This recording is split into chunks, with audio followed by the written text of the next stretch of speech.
से थोड़ा सा हम रिमाइंड करते हैं। डीसी मोटर हमारा मेनली 3 भाग में बटा हुआ है, वो कनेक्शन के हिसाब से ही बटा है। ठीक है, कि अगर हम फील्ड बाइंडिंग को आर्मेचर बाइंडिंग के सीरीज में अगर हम जोड़ते हैं तो वह मोटर सीरीज मोटर होता है। क्लियर हो गया दोस्त। इसी तरीके से अगर हम आर्मेचर और फील्ड बाइंडिंग को पैरेलल में जोड़ते हैं तो वह मोटर हमें शंट मोटर कहलाता है। क्लियर। इसी तरीके से अगर हम मोटर के फील्ड बाइंडिंग को 2 भागों में बांटकर एक को सीरीज और एक को पैरेलल में जोड़ते हैं तो वह मोटर हमें कंपाउंड मोटर कहलाता है। अब हमारा कंपाउंड मोटर 2 प्रकार का होता है। एक होता है आपका कम्युलेटिव कंपाउंड मोटर और एक होता है डिफरेंशियल कंपाउंड मोटर। कम्युलेटिव में क्या होता है, जो हमने 2 भागों में बाइंडिंग को जो बांटा, अगर उस बाइंडिंग को धारा दोनों सेम दिशा में देते हैं और उसका धारा के द्वारा पैदा हुआ चुंबकीय फ्लक्स अगर योग्य होता है, ऐड होता है, जुड़ता है, तो वह कम्युलेटिव कंपाउंड मोटर कहलाता है। इसी तरीके से हमारा जो है कंपाउंड मोटर का दूसरा भाग क्या, डिफरेंशियल कंपाउंड मोटर क्या होता है कि जब हम फील्ड बाइंडिंग को 2 भागों में बांटकर और एक को सीरीज और एक के शंट, है ना, और दोनों का धारा विपरीत दिशा में देते हैं और उसका द्वारा पैदा हुआ चुंबकीय क्षेत्र क्या होता है, घटता है। जैसे एग्जांपल में मान के चलिए कि ये आपका पोल है, इसको हमने जो है बाइंडिंग किया और इसी तरीके से इसको बाइंडिंग किया। ठीक है दोस्तों, अगर हम धारा इसको देंगे तो इसका चुंबकीय फ्लक्स पैदा होगा, ∅1 मान लेते हैं। इसी तरीके से इसमें धारा देंगे, इसके द्वारा चुंबकीय फ्लक्स पैदा हो गया। दोनों का धारा क्या है, ये नीचे से ऊपर की तरफ जा रहा है, धारा नीचे से ऊपर की तरफ और ये ऊपर से नीचे की तरफ। तो जाहिर सी बात है कि ये दोनों में चुंबकीय फ्लक्स पैदा होगा, क्योंकि माइकल फैराडे ने कहा है कि अगर किसी क्वाइल में, अगर किसी तार में, चालक तार में धारा प्रवाहित करेंगे तो वो चुंबक का प्रभाव स्थापित करेगा। ये कुल चुंबकीय बल रेखाएं ही चुंबकीय फ्लक्स कहलाता है। क्लियर। तो चुंबकीय फ्लक्स, जब चुंबक का धारा अलग अलग दिशा में रहेगा तो उसके द्वारा चुंबकीय फ्लक्स जो उत्पन्न हो रहा है ये भी क्या होगा, विपरीत दिशा में होगा। तो अगर इस पोल का टोटल चुंबकीय फ्लक्स निकालना चाहेंगे तो ∅1 माइनस ∅2 होगा। आप कहेंगे कि सर ∅1 माइनस ∅2 क्यों होगा, तो याद रखिएगा जिसमें बाइंडिंग ज्यादा होगा ना वो ज्यादा चुंबकीय क्षेत्र पैदा करेगा, इसमें बाइंडिंग कम है तो कम पैदा करेगा। तो जाहिर सी बात है ज्यादा में से कम को घटाएंगे, है ना। ये मन में नहीं सोचना है कि लगता है हमेशा ∅1 ही पहले रखा, ऐसा नहीं है। अगर हम इसका लपेट संख्या ज्यादा कर देंगे ना, यहाँ पे ∅2 लिखेंगे, जो बड़ा होगा उसको पहले लिखेंगे। हमारा कहना है कि जो इस पोल के द्वारा जो चुंबकीय फ्लक्स पैदा हो रहा था वो क्या होगा, इसमें हो रहा था, इसमें। अगर दोनों का दिशा सेम रहता तो जुड़ जाता। मान के चलिए 10 इसमें भी हो रहा है और 10 इसमें भी हो रहा है, तो क्या हो जाता, 20। तो हम कहेंगे कि इसका चुंबकीय फ्लक्स क्या हो गया, 20 है। एक एग्जांपल ले रहे हैं। और इसमें क्या हो रहा है, इसके द्वारा मान के चलिए कि 10 पैदा हो रहा है, इसके द्वारा 8 पैदा हो रहा है। अब कितना हो रहा है, 2। तो चुंबकीय फ्लक्स वैसे घट जा रहा है। हालांकि इस मोटर को चालू करने में बहुत प्रॉब्लम होता है, ये भी ध्यान रखिएगा। और ये पूछा हुआ सवाल है, कई बार तो डीएमआरसी में पूछा है और भी एग्जाम में पूछा है। ठीक है, कि डिफरेंशियल कंपाउंड मोटर को स्टार्टिंग में या चालू करने में कठिनाई क्यों आती है, वजह क्या है। देखिए अगर हम मेनली क्या है कि किसी भी मोटर में चलने के लिए 2 चीज का होना बहुत जरूरी है। किस चीज का होना जरूरी है, तो फील्ड द्वारा पैदा किया गया चुंबकीय क्षेत्र, ये फील्डिंग है। और दूसरा क्या होना जरूरी है, आर्मेचर के द्वारा पैदा किया गया चुंबकीय क्षेत्र। दोनों अगर चुंबकीय क्षेत्र रहेगा तो दोनों को पारस्परिक कट करके प्रतिक्रिया के हिसाब से दोनों घुमाव टॉर्क पैदा होता है, इससे क्या होने लगता है, घूमने लगता है। तो दोनों में अगर रहेगा तब ना, नहीं रहेगा तो कैसे चालू होगा। तो आप खुद सोचिए कि जब हम कम्युलेटिव पढ़ा रहे थे तब कम्युलेटिव में क्या हो रहा था, ये दोनों ऐड हो रहा था, मीन्स ये वाला ज्यादा हो रहा था और ये भी ज्यादा होगा तो जल्दी स्टार्ट हो जाएगा कि नहीं। डिफरेंशियल में क्या हो रहा है, डिफरेंशियल में घट जा रहा है। पहले हम अगर यही चीज को कम्युलेटिव में बात करें तो तो हमारा ये 18 होगा। एग्जाम्पल नंबर ले रहे हैं, 18 होगा। लेकिन अगर यही डिफरेंशियल की बात करें तो कितना हो जाएगा? 2।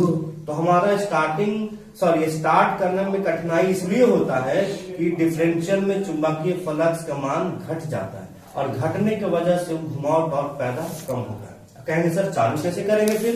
तो चालू करने के लिए पहले हम ये सीरीज वाला बाइंडिंग है ना, ये सीरीज में जोड़ा हुआ है आर्मेचर के, इस सीरीज वाले बाइंडिंग को पहले हम शॉर्ट करते हैं, देन उसके बाद फिर स्टार्ट करते हैं। ये सारा सिस्टम किया जाता है, पैनल पे रहता है। अब उतना टेंशन नहीं लेना कि मोटर में हम कैसे शॉर्ट करेंगे, वो कनेक्शन रहता है। आपको खाली ये समझना है कि DC cumulative DC differential motor को स्टार्टिंग में स्टार्ट करना, चालू करना काफी कठिनाई होता है। वजह यह है कि चुंबकीय फ्लक्स जो फील्ड में पैदा होता है वो डिफरेंट होने के वजह से, घट जाने के वजह से कम हो जाता है, जिसके वजह से चालू जल्दी नहीं होता। चालू करने के लिए क्या करते हैं, ये सीरीज वाला को शॉर्ट कर देंगे। अगर इसको खत्म कर देंगे तो खाली यही ना बचेगा। यहाँ पे हम एग्जांपल लेके चल रहे हैं कि पहले इसको घटाने से 2 हो जाता, लेकिन अगर इसको हम हटा दिए तो कितना हो गया? 10। तो 10 हो गया तो जाहिर सी बात है बढ़ गया, तो बढ़ गया तो क्या हो गया? चालू हो जाएगा। बात समझ रहे हैं ना? हाँ, अब एक बार लास्ट में बताते हैं क्या कि किसी भी डीसी मोटर में या किसी भी डीसी कंपाउंड मोटर में फील्ड बाइंडिंग को अगर विपरीत दिशा में जोड़ा जाए, विपरीत दिशा में कनेक्शन किया जाए, तो उसके द्वारा पैदा किया गया चुंबकीय फ्लक्स क्या होता है? घट जाता है। और अगर इस प्रकार का मोटर है तो उस मोटर को हम लोग डिफरेंशियल कंपाउंड मोटर कहेंगे। आप कहोगे सर सवाल कैसे आएगा? तो कौन सा ऐसा मोटर है जिसमें चुंबकीय फ्लक्स घटता है? Differential compound motor. कौन सा ऐसा मोटर है कि फील्ड वाइंडिंग में भी हम दोनों विपरीत दिशा में धारा देते हैं? तो डिफरेंशियल कंपाउंड मोटर। क्लियर? कौन सा ऐसा मोटर है जिसको स्टार्ट करने में कठिनाई होती है? तो डिफरेंशियल कंपाउंड मोटर। इसमें हम चालू करने के लिए क्या करते हैं, तो जो सीरीज बाइंडिंग है उसको शॉर्ट सर्किट करते हैं। जब शॉर्ट सर्किट करेंगे चालू हो जाएगा, उसके बाद जब चालू हो जाएगा तो हम इसको फिर जोड़ देते हैं। ये हमारा कनेक्शन में किया जाता है। क्लियर दोस्त? यहां तक स्टॉप अब लिखवा देते हैं, ठीक है। जैसे ये भी देखा जाए कि हमारा जो है डिफरेंशियल कंपाउंड मोटर 2 तरह के होता है। एक होता है long shunt differential compound motor, और दूसरा होता है शॉर्ट शंट, है ना, डिफरेंशियल कंपाउंड मोटर। ठीक है, दोनों मोटर का हमने सर्किट डायग्राम बनाया हुआ है। पहला है लॉन्ग शंट। हालांकि एक बात ध्यान से सुनिएगा, ये चीज कम्युलेटिव में भी बताया था कि अगर फील्ड बाइंडिंग सीरीज बाइंडिंग और आर्मेचर दोनों के पैरेलल रहेगा तो लॉन्ग शंट कहलाएगा। क्लियर? और अगर फील्ड बाइंडिंग सिर्फ आर्मेचर के पैरेलल रहेगा तो शॉर्ट शंट कहलाएगा। वहां पे भी कम्युलेटिव में भी यही चीज यूज होगा और डिफरेंशियल में भी यही चीज होगा। बस कम्युलेटिव में क्या होता है कि इसका डायरेक्शन जो है ना, दोनों का डायरेक्शन देखिएगा विपरीत है। कम्युलेटिव में क्या होगा कि इस तरीके का फील्ड बाइंडिंग है और ये आर्मेचर है, ठीक है, और आर्मेचर के साथ हमारा सीरीज में है, दोनों का डायरेक्शन सेम रहेगा। लेकिन डिफरेंशियल में क्या है, इसका डायरेक्शन नीचे की तरफ है जबकि इस बाइंडिंग की डायरेक्शन ऊपर की तरफ है। लेकिन हमारा ये जो है ये दोनों के पैरेलल है। इसी तरीके से ये जो है खाली आर्मेचर के पैरेलल है जबकि इसका डायरेक्शन और इस धारा का डायरेक्शन क्या है? डिफरेंट। तो ये हमारा long shunt differential compound motor और ये short shunt differential compound motor. हालांकि देखा जाए तो सर्किट डायग्राम में डिफरेंशियल और कम्युलेटिव में कोई अंतर नहीं है, खाली ये साइन का अंतर है। ये साइन ऊपर से नीचे रहेगा तो समझ जाइएगा कम्युलेटिव है, अगर ये साइन एक ऊपर एक नीचे रहेगा तो समझ जाइएगा डिफरेंशियल। क्लियर हो गया दोस्त? चलिए ठीक, हम लोग जो है डिफरेंशियल कंपाउंड में मोटर का बेसिक चीज पढ़ा। अब हम बात करते हैं कैरेक्टरिस्टिक्स के बारे में, है ना। मतलब कि हम ये देखेंगे कि डिफरेंशियल कंपाउंड मोटर में किस चीज को बढ़ाने से क्या बढ़ता है। हम सारे मोटर का जिस तरीके से पढ़ा रहे थे कि हमारे इस विशेषताएं में एक होगा आपका गति लोड विशेषता, दूसरा है आपका घुमाव बल लोड विशेषता, इसी तरीके से एक और है, तो इसमें भी 3 विशेषताएं हैं।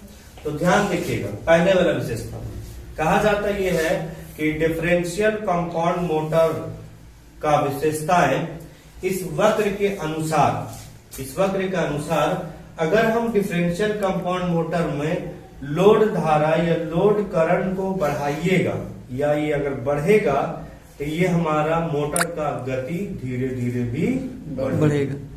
बात समझ आ गया दोस्त?